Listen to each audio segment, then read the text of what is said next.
về lạ lông na ca dòng ngon nồng mà miệng cả bóng chi na hình na thu ru chẳng xóa cả tung lại cả những bông cả lù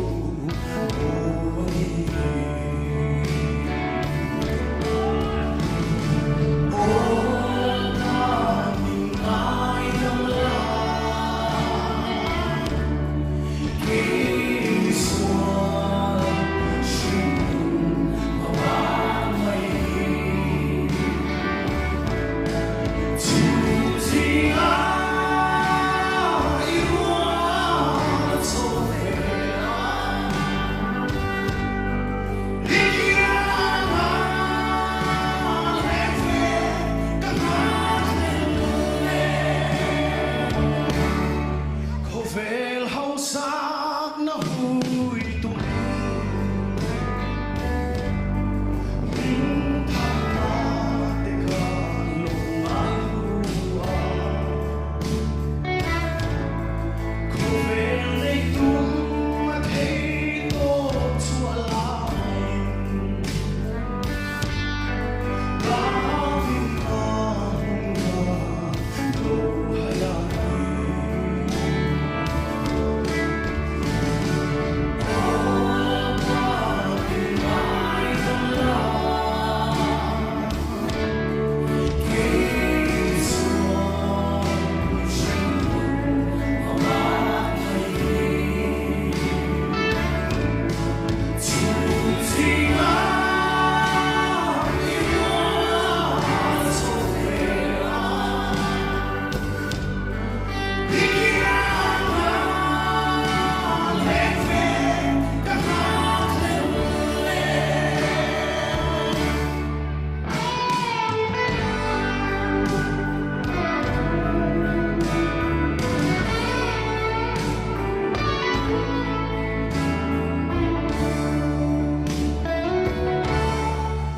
trên nó khó ven bụng nó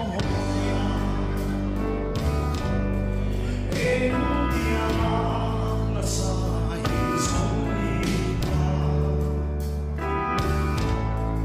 lâu năm ít về thấy lâu đi cả đi xuống mà hồi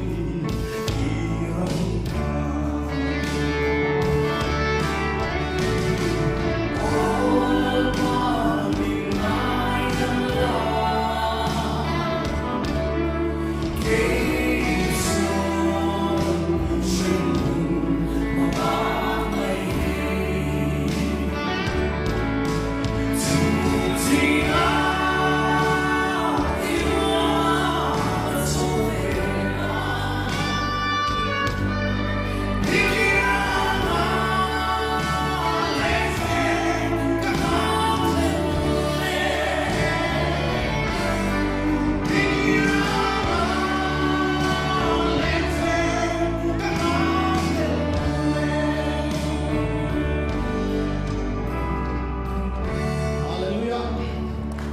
cái sắc chung giống lên hà lá,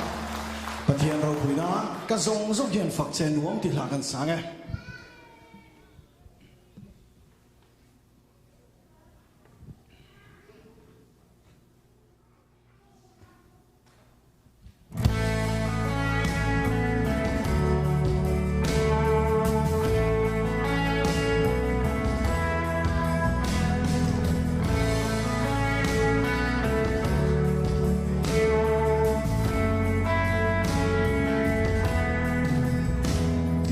Wow.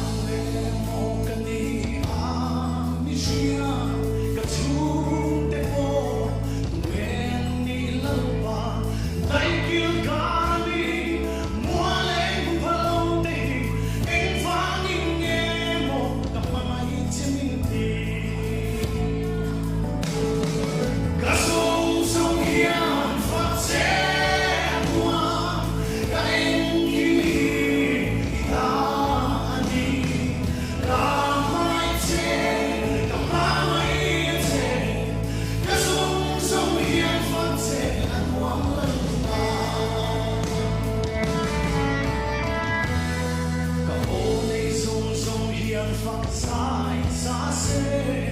cả luôn này lộ bên nào chua gro xê cả đây lúc bên mai nào bộ bê chế là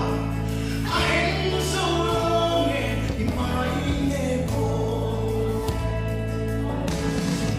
cả sông sông hiền phật chế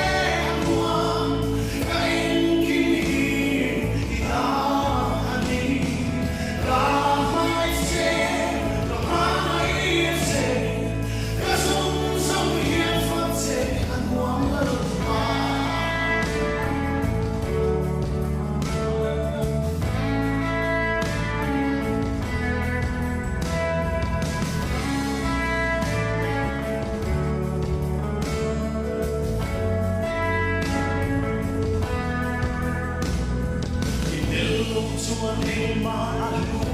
so lâu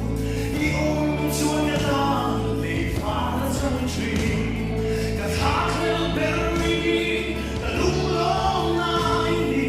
cả sông sông hiền phát anh hoang lơ ba cả sông sông hiền phát anh hoang cả anh kim hi ta anh đi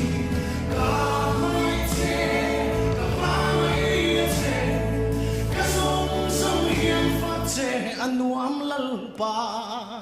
với gật lên tí nào cả dung dung hiền phát chế anuam cả anh kim hi ita ani cả mang ai chế cả mang ai chế cả dung dung hiền phát chế anuam lalpa Hallelujah, I'll part of fucking number 6